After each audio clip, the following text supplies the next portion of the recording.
ધારો કે એફ એક વિધેય છે, એનો પ્રદેશ 1, 3, 4 થી 1 to 5,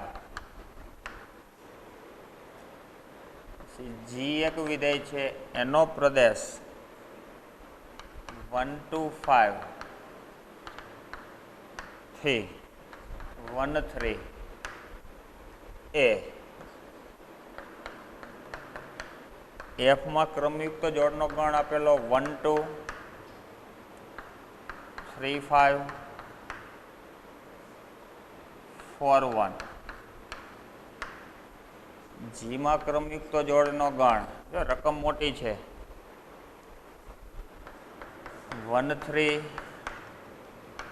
2, 3 અને 5, 1 દ્વારા વ્યાખ્યાયિત વિધેય છે. તો જીઓ એફ મેળવો. શું મેળવવાનું છે આપણે? જીઓ એફ. જીઓ એફ માટે હવે જો પ્રદેશ સહપ્રદેશ બેમાં અલગ અલગ, તો એની શરત ચેક કરવી પડે. જીઓ એફ શક્ય ક્યારે બને? તો કે પાછળના વિધેયનો વિસ્તાર એ આગળના વિધેયના પ્રદેશનો ઉપગણ હોવો જોઈએ. પાછળનું વિધેય એફ, એનો વિસ્તાર એ જીના પ્રદેશનો ઉપગણ. તો આપણે એફનો વિસ્તાર મેળવવાનો. એફનો વિસ્તાર એટલે એફની ક્રમિક જોડમાં બીજો ઘટક 2, 5, 1, 1, 2 અને 5. જીનો પ્રદેશ જીનો પ્રદેશ 1, 2, 5. વિસ્તાર એટલે આને કહેવાય રેન્જ ઓફ એફ, આને કહેવાય ડોમેન ઓફ જી. એટલે કે પાછળના વિધેયનો વિસ્તાર એટલે કે range of F domain of જીનો ઉપગણ છે. તો માટે જીઓ એફ શક્ય છે. ચલો, જીઓ એફ હવે મળશે આપણને. તે મેળવવા માટે શું કરવાનું? તો જીઓ એફ એમાં એની ક્રમયુક્ત જોડમાં એનો પ્રદેશ જે મળશે જીઓ એફનો પ્રદેશમાં પાછળથી હાલવાનું. એફનો પ્રદેશ એટલે 1, 3, 4.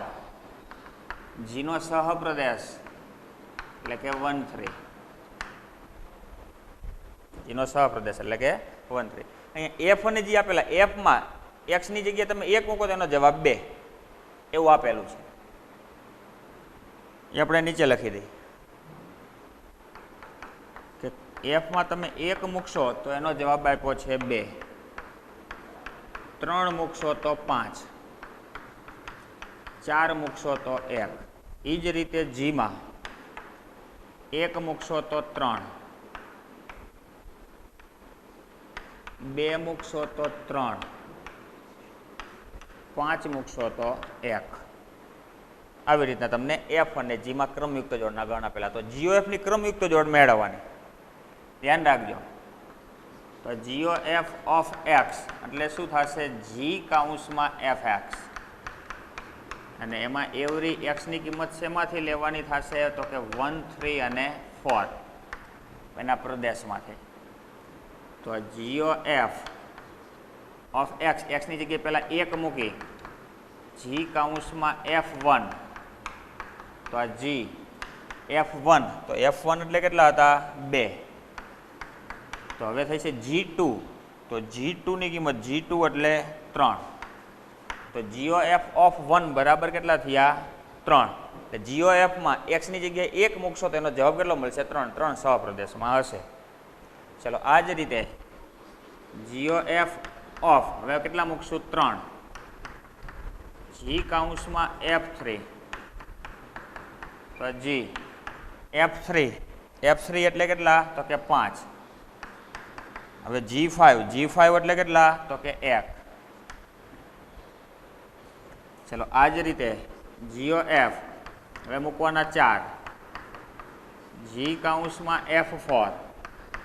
આ જી F4, તો F4 એટલે 1. હવે G1 એટલે 3. હવે પ્રદેશમાં 3 જ ઘટકો, તો 3 3 કિંમત મળી જાય. હવે કંઈ નવી કિંમત મેળવવાની નથી. તો આપણને મેળવવાના કીધા હતા, પ્રશ્ન હતું કે GOF મેળવો. તો એને રકમમાં એફ અને જી તમને ક્રમયુક્ત જોડના ગણ સ્વરૂપે હતા, તો GOF એ ક્રમયુક્ત જોડના ગણ સ્વરૂપે જ મેળવવાના. જો સૂત્ર સ્વરૂપે હોય તો GOF સૂત્ર મેળવવાનું હોય. તો માટે આ GOF એમાં કઈ કઈ ક્રમયુક્ત જોડ આવશે? તો કે GOFમાં તમે x ની જગ્યાએ 1 મૂકશો તો જવાબ આવશે 3, એટલે 1 3. 3 મૂકશો તો 1, 4 મૂકશો તો 3. હવે આમાં આપણને વધુમાં FOG નથી પૂછ્યું, પણ આપણે મેળવી. FOG માટે પૂછ્યું નથી, પણ FOG આપણે ચકાસી. તો એના માટે G નો વિસ્તાર જોશે, રેન્જ ઓફ G. G નો વિસ્તાર એટલે G ના જવાબનો ગણ 3 3 1, 1 અને 3. ડોમેન ઓફ F, F નો પ્રદેશ 1 3 4, 1 3 4. તો range of G, domain of F નો ઉપગણ છે, માટે FOG શક્ય છે. FOG શક્ય છે. ચલો, એ મેળવવા માટે તમને આ ક્રમિક જોડ તો આપેલી જ છે. તો FOG આ બાજુ હાલવાનું, G no Pradesh 1 to 5, F no સહપ્રદેશ 1 to 5. ચલો, FOG ઓફ x એટલે કે F કૌંસમાં GX, અને એવરી x ની કિંમત એના પ્રદેશમાંથી એટલે કે 1 2 અને 5 આ 3 માંથી લેવાની. ચલો, તો GOF ઓફ x ની જગ્યાએ 1 મૂકી એટલે F કૌંસમાં G1,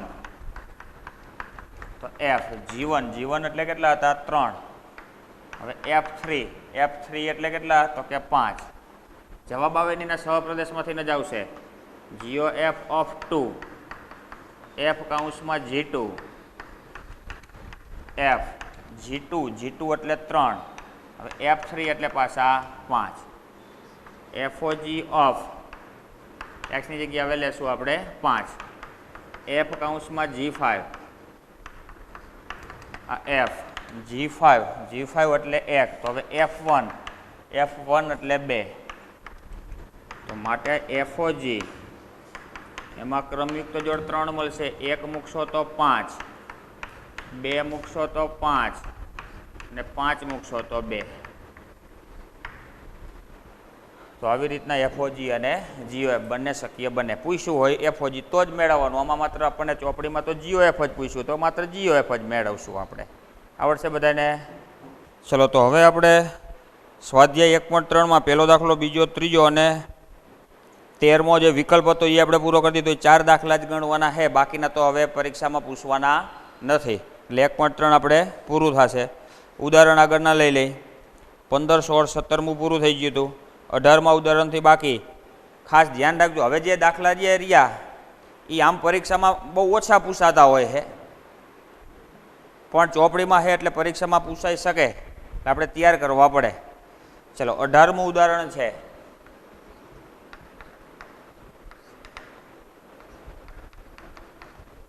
સાબિત કરો કે જો F ફ્રોમ A થી B, G ફ્રોમ B થી C,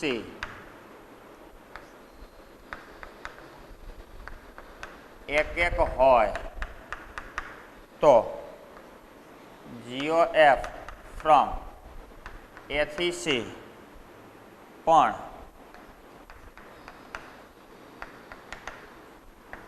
એક છે. એટલે આ શું કહેવા માંગે? કોઈ પણ બે વિધેય જો એક હોય તો એ બે વિધેયનું સંયોજિત વિધેય પણ શું થાય? એક થાય.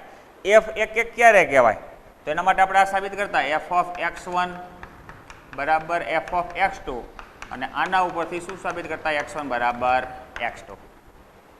આવું સાબિત થાય તો f ને કેવું વિધેય કહેવાય? એક. કે જો બે વિધેયના જવાબ સરખા તો એ બે ઘટકો પણ કેવા મળવા જોઈએ? સરખા. એટલે ટૂંકમાં જો વિધેય એક હોય તો આ f બેમાંથી તમે કેન્સલ કરી શકો. તો g એક હોય તો gx1 બરાબર gx2 અને એના ઉપરથી શું સાબિત કરવું પડે? x1 બરાબર x2. g cancel. તો હવે GOF, તો GOF ઓફ x1 બરાબર GOF ઓફ x2 અને આના ઉપરથી જો x1 બરાબર x2 સાબિત થાય તો GOF ને કેવું કહેવાય? એક એક વિધેય કહેવાય. તો GOF ને કેવું વિધેય કહેવાય? એક એક. ટૂંકમાં જે એક એક હોય તો FF કેન્સલ, G એક એક હોય તો GG કેન્સલ થાય. પડે છે ખબર? એક એક માટે બે રીતે આપણે એક એક માટે ગણતા હતા. જો થિયરિકલ દાખલા રીતે ગણો તો આ રીતે, અને સૂત્ર આપેલું હોય તો કિંમત મૂકવાની, બધાના જવાબ અલગ અલગ મળે તો આપેલું વિધેય કેવું કહેવાય? એક એક. કોઈના જવાબ સમાન નથી તો એક એક વિધેય થાય. પડે ખબર? આમાં કોઈને પ્રશ્ન નથી ને? એક એક વિધેય બધાની કિંમત અલગ અલગ. પછી થિયરિકલ દાખલો અમુકમાં કિંમત શક્ય ન બને ત્યારે આપણે શું કરતા? f of x1 બરાબર f of x2 લઈ. આપેલું જે સૂત્ર fx નું હોય એમાં x ની જગ્યાએ એકમાં x1 મૂકવાના, એકમાં x2, પછી બધું કેન્સલ કરીને છેલ્લે x1 બરાબર x2 આવે તો આપેલું વિધેય એક એક છે. તો એમ GOF આપણે એક એક બતાવવાનું છે. તો GOF એ કેવા પ્રકારનું આપ્યું છે આપણને? A થી C. કે ધારો કે એવરી x1 અને x2 બિલોંગ્સ ટુ A. તો GOF ઓફ x1 બરાબર GOF ઓફ x2 છેલ્લે સાબિત કરીને છેલ્લે આપણે જવાબ આ લાવવાનો x1 બરાબર x2. આવું સાબિત જો થાય તો માટે કહેવાય કે GOF એ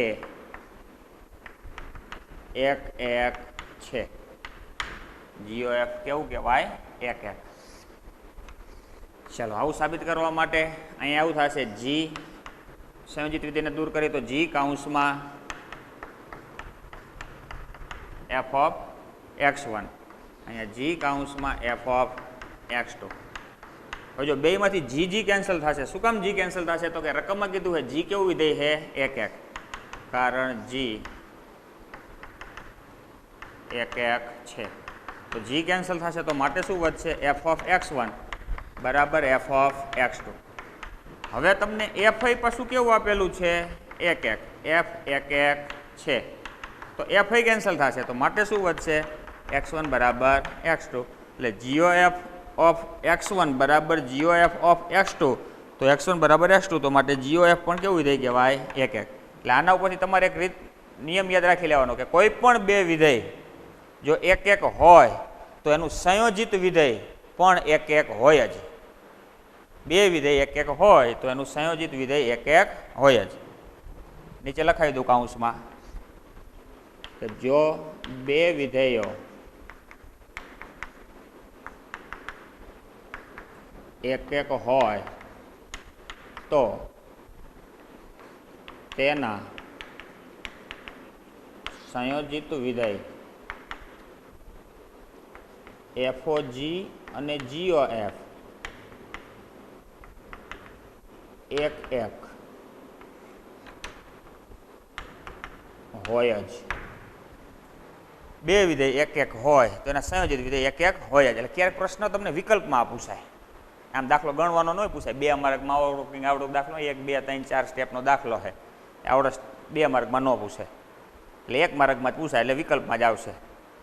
તો તમને રકમ આપેલું કે જો f ફ્રોમ a થી b, g ફ્રોમ b થી c એક એક હોય તો GOF ફ્રોમ a થી c એ ખાલી જગ્યા હોય તો શું જવાબ આવશે? એક એક હોય. રેડી? ચલો આના પછીનો દાખલો ઉદાહરણ 19 વ્યાપ્ત માટેનો. f ફ્રોમ a થી b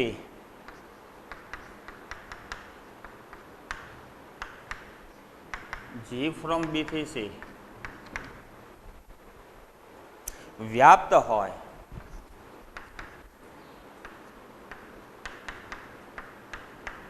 તો GOF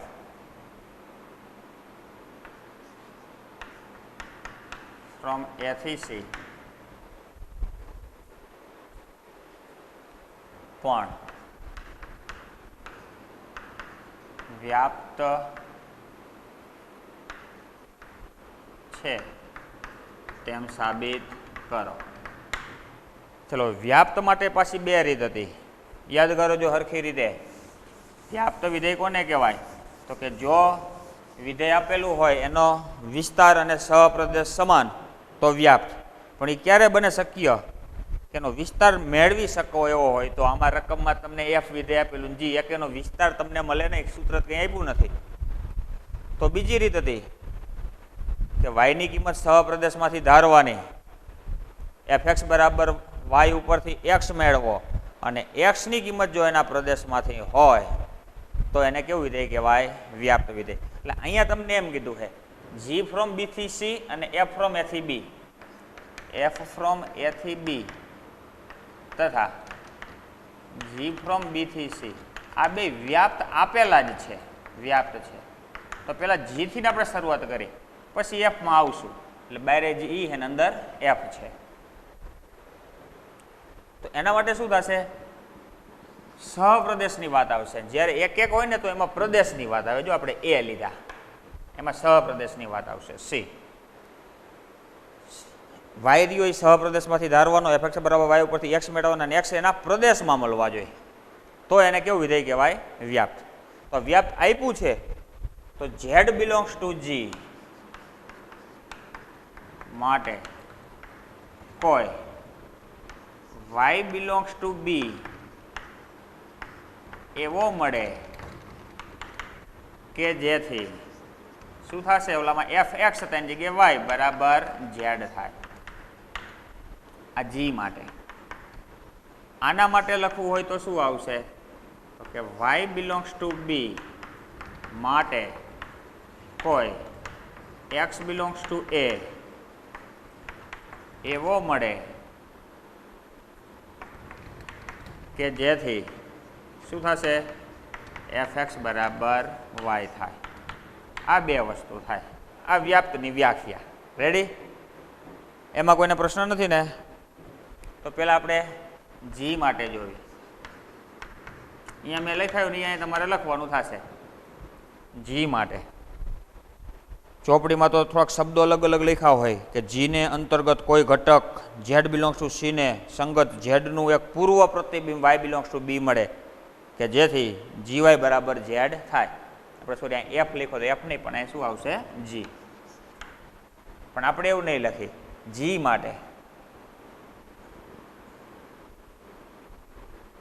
કે જી ફ્રોમ બી થી સી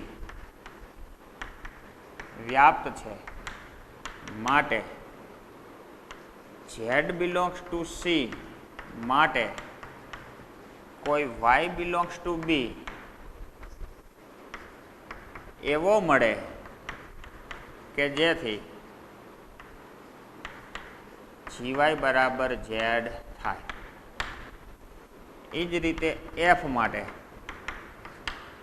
તો એફનો પ્રદેશ એ છે સહપ્રદેશ બી એટલે બીમાંથી કિંમત લેવાની. બીમાંથી કઈ લીધી છે? વાય. તો વાય બિલોંગ્સ ટુ બી માટે કોઈ એક્સ બિલોંગ્સ ટુ એ એવો મળે કે જેથી એફ એક્સ બરાબર વાય થાય.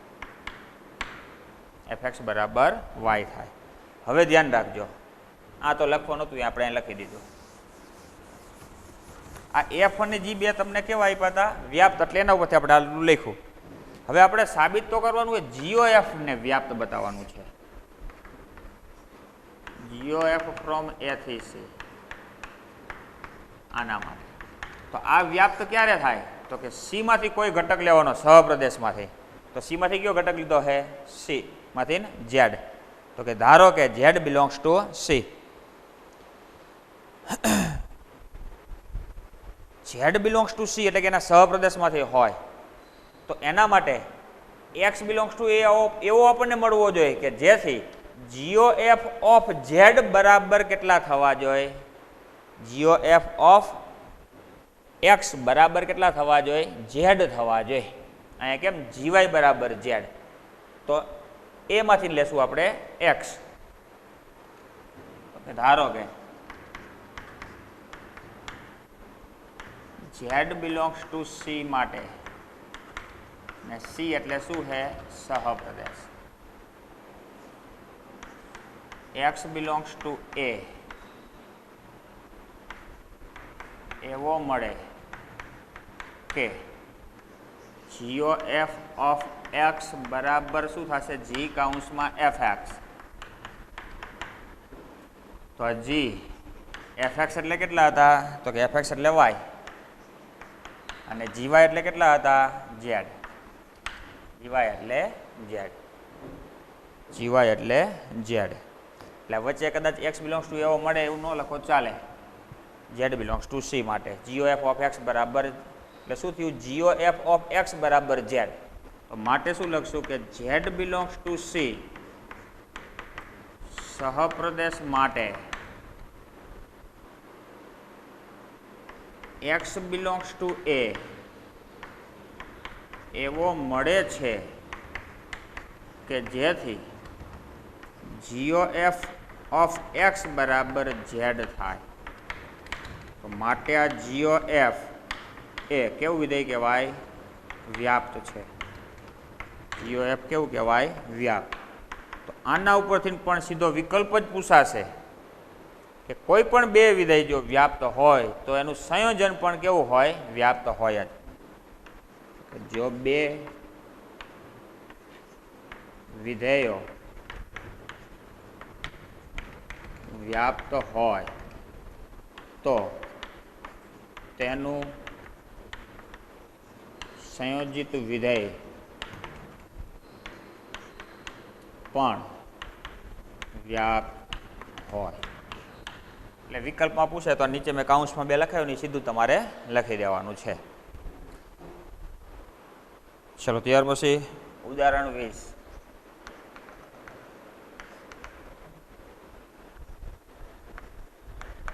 કે એવા બે વિધેયો એફ અને જીનો વિચાર કરો કે જેથી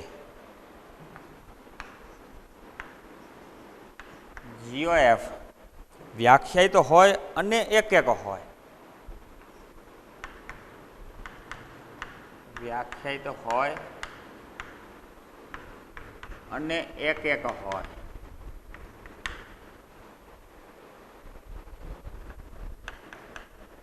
તો પ્રશ્ન है શું એફ અને જી બંને એક હોય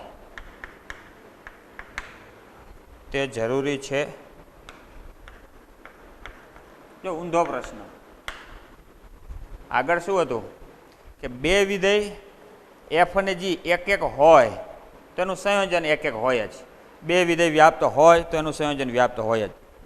પણ અહીંયા હવે ઊંધો પ્રશ્ન છે કે એફ અને જી એવા બે વિધેય આપણે વિચારવાના કે જીઓ એફ એક હોય તો એફ અને જી એક હોવી જોઈએ, એ જરૂરી છે કે નહીં? તો આનો જવાબ અત્યારથી પહેલાં કહી દઉં કે એનો જવાબમાં એવું આવશે કે જો બે વિધેયનું સંયોજન એક હોય તો એ બે વિધેય, બે ઘટક વિધેય એ એક હોય ખરા અને ન પણ હોય. બે વિધેય એક હોય એવું જરૂરી નથી, પણ બે વિધેય એક હોય તો એનું સંયોજન એક હોય જ. બે રીતે હરખી યાદ રાખજો, આડું અવરું થાય નહીં. તો હવે એના માટે ઉદાહરણ ચોપડીમાં આપ્યું જ ઉદાહરણ લઈએ આપણે કે ધારો કે એક વિધેય એફ આપેલું છે.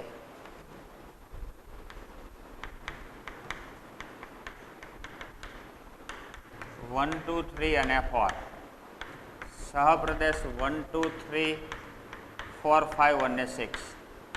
એના માટે સૂત્ર કીધું એફ એક્સ બરાબર એક્સ. તદેવ વિધેય લીધું. Every x belongs to 1 2 3 4.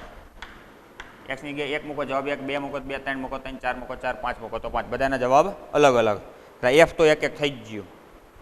હવે જી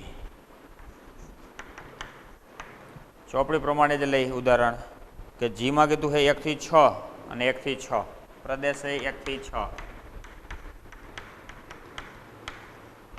સહપ્રદેશ છે 1 થી 6. અને એમાં સૂત્રમાં તમને એમ કીધું કે એક્સ બરાબર 1 2 3 અને 4. આના માટે જીએક્સ બરાબર એક્સ. gx બરાબર x અને જીના સૂત્રમાં 5 મૂકો અને 6 મૂકો તો એનો જવાબ 5 દ્વારા વ્યાખ્યાયિત વિધેય છે. આ એફ અને જી બે આપણે આવા વિધેય લીધા.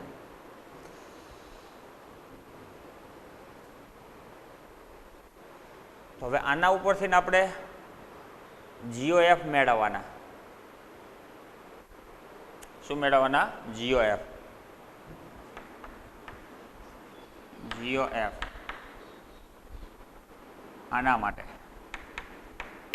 એવું આપણે બતાવવાનું કે વ્યાખ્યાત પહેલા હોવા જોઈએ. વ્યાખ્યાત માટે પાછળના વિધેયનો વિસ્તાર રેન્જ ઓફ એફ મોઢે મેળવશું આપણે. રેન્જ ઓફ એફ એફનો વિસ્તાર. 1 મૂકશો તો 1 જવાબ, 2 મૂકો તો 2, 3 મૂકો 3, 4 મૂકો 4, 4 જ આવશે. 1, 2, 3 અને 4.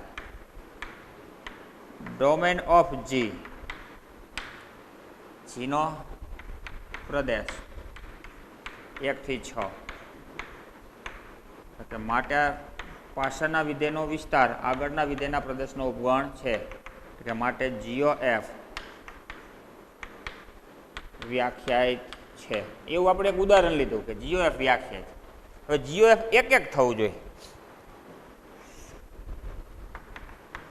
તો જીઓ એફ એ કેવા પ્રકારનું હોય છે? એફ નો પ્રદેશ હશે 1, 2, 3, 4. જીનો સહપ્રદેશ 1, 2, 3, 4, 5 અને 6. જીઓ એફ ઓફ એક્સ એટલે કે જી કૌંસમાં એફ એક્સ અને એમાં એવરી એક્સની કિંમત લેવાની છે એમાંથી તો કે 1, 2, 3 અને 4 માંથી વારાફરતી કિંમત મૂકી. જીઓ એફ ઓફ એક્સ એટલે 1 મૂકી. જી કૌંસમાં F1 જી F1 તો fx નું સૂત્ર તો fx બરાબર x જ છે. જે મૂકો એ જવાબ. 1 મૂકો તો 1 જવાબ. હવે g1 તો g1 માં 1, 2, 3, 4 માટે જે મૂકો એ જવાબ એટલે 1 મૂકો તો 1 જવાબ. એ જ રીતે 2 મૂકશું તો f2 તો એક તદેવ વિધેય એટલે કે એકમ વિધેય છે એટલે એમાં 2 જ આવશે. g2 તો એનો જવાબ પણ 2.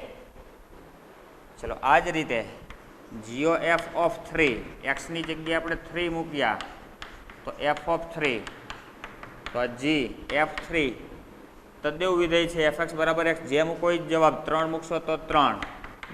g3 x બરાબર 1, 2, 3 અને 4 માટે gx બરાબર x છે. 5 મૂકો તો 5 જવાબ. 6 મૂકો તો 5 તો g3 બરાબર પણ કેટલા થશે? 3. હવે પ્રદેશની એક કિંમત બાકી રહી 4 તો 4 મૂકી f of 4 તો g f of 4 એટલે 4 થશે. g4 જે મૂકો એ જેનો જવાબ છે તો એમાં પણ 4 એટલે આમાં જુઓ તો 1 મૂકો તો 1 જવાબ, 2 મૂકો તો 2, 3 મૂકો 3, 4 મૂકો 4. એકેનો જવાબ સમાન આવતો નથી તો માટે શું થશે? જીઓ એફ એ કેવું વિધેય છે? 1, 1 છે. આપણે આ બે એવા વિધેય લીધા એફ અને જી કે એના માટે જીઓ એફ શક્ય છે અને જીઓ એફ પાછું કેવું વિધેય છે? 1, 1. તો હવે પ્રશ્ન છે તો શું એફ અને જી બંને 1, 1 હોય તે જરૂરી છે? તો આમાં જુઓ તો એફ રહ્યું 1, 1 છે પણ જી જુઓ તો 4 સુધી 1, 1 છે. 5 અને 6 બેના જવાબ કેવા છે? સરખા. એટલે માટે જી એ આપેલું વિધેય જી એ 1, 1 વિધેય નથી. શું કામ નથી? તો કે જીઓ એફ 1, 1 છે તથા એફ એ 1, 1 છે પણ G5 બરાબર G6 બરાબર 5 હોવાથી જી એ 1, 1 નથી. એટલે એવું જરૂરી નથી કે કોઈ પણ બે વિધેયનું સંયોજિત વિધેય જો 1, 1 હોય તો એના ઘટક વિધેય પણ 1, 1 હોય જ. એ 1, 1 હોય ખરા અને ન પણ હોય. જો આમાંથી ના તમે આટલું કાઢી નાખો તો પાછા 1, 1 થશે. આ રાખ્યું છે આપણે આવું વિધેય તો એ 1, 1 નથી. એટલે ઘટક વિધેય અને આગળનો જે દાખલો હતો એ ઊંધો હતો કે બે ઘટક વિધેય જો 1, 1 હોય તો એનું સંયોજન એક એક હોય જ, પણ જો સંયોજન એક એક હોય તો ઘટક વિધેય એક એક હોય ખરા અને ન પણ હોય. એવું આપણે એક આ ઉદાહરણ. ચલો એની નીચે હજી વ્યાપ્ત માટેનું એક ઉદાહરણ છે. ચલો ઉદાહરણ 21 કે વ્યાપ્ત માટે કે જો GOF વ્યાપ્ત હોય તો F અને G બંને વ્યાપ્ત હોય તે જરૂરી છે એમ પ્રશ્ન પૂછ્યો આપણને. ચલો એના માટે ઉદાહરણ લઈએ આપણે. GOF વ્યાપ્ત થવું જોઈએ છેલ્લે. ધારો કે F 1 2 3 4 આગળ લીધા હતા એ જ પ્રમાણે હાલી થી 1 2 3 4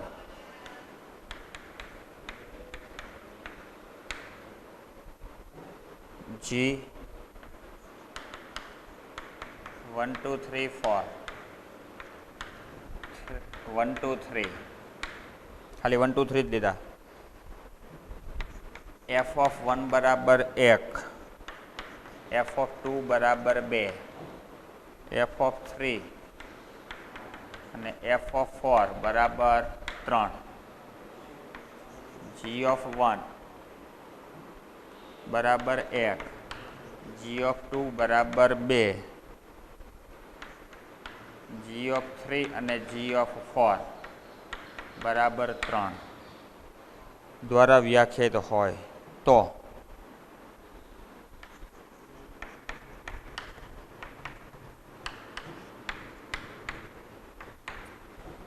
હવે જો આમાં આપણે શું કર્યું? F 1 2 3 4 થી 1 2 3 4, G 1 2 3 4 થી 1 2 3 સૂત્ર બે હરખા જ લીધા. એક મૂકો તો એક, બે મૂકો તો બે. હવે પહેલાં તો GOF વ્યાપ્ત હોય તો પહેલાં તો વ્યાખ્યાયિત હોવું જોઈએ. તો GOF આના માટે પાછળના વિધેયનો વિસ્તાર રેન્જ ઓફ F. ચલો Fનો વિસ્તાર 1 2 3, ડોમેન ઓફ G 1 2 3 4. એટલે આપણે એના એવા જ જવાબ રાખ્યા કે આમાંથી હોય, એટલે એનો આપણે સહપ્રદેશના બેના સહપ્રદેશ સમાન લીધા. એટલે કે range of F domain of G નો ઉપગણ છે, માટે GOF વ્યાખ્યાયિત છે. હવે વ્યાપ્ત છે કે નહીં આપણે ચકાસી, પછી F અને G વિશે વિચારશું. GOF તો F નો પ્રદેશ 1 2 3 4. હવે આપણે અહીંયા જો G નો સહપ્રદેશ 1 2 3 જ લીધા, એ શું કામ? તો કે F અને G નો વિસ્તાર આપણે કેટલો લીધો છે? 1 2 3. એટલે એનો વિસ્તાર અને સહપ્રદેશ સમાન થઈ જાય એના માટે 1 2 3.